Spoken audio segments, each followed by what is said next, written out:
याच्या सखोलमध्ये जा ना. जसं मी आपल्याला सांगितलेलं आहे की हे औरंगजेबचा मुद्दा पहिला दिवस ज्यांनी काढलं होतं ते अबू आसिम स्वतः नाही केलं होतं. त्यांनी भारतीय जनता पार्टीला त्यांना पिन केली होती की तू हे म्हण.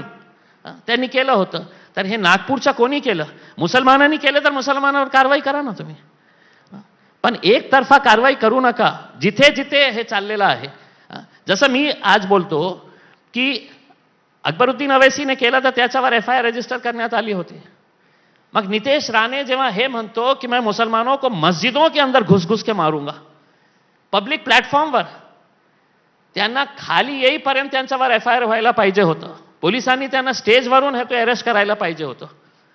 मग अशा प्रकारचे तुम्ही लोकांना सोडलेले आहे की तुम्ही बोला काय बोलायचं आहे.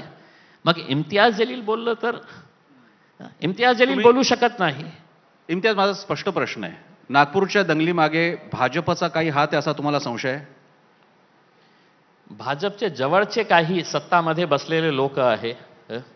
बघा, हे सगळ्यांना माहीत आहे की आज महाराष्ट्राची राजनीतीमध्ये देवेंद्र फडणवीस साहेबांनी आपला एक ठसा मांडला कि इतने सीट आएंगे कभी सोचा भी नहीं था उसके अंदर.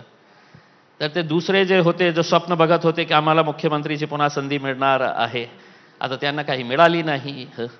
तर आज जे मराठा रिझर्वेशनचा मुद्दा बॅक सीटवर ढकेलण्यात आलेला आहे, ते आता मुद्दा इतकं ज्वलंत राहिलेला नाही आहे. देवेंद्र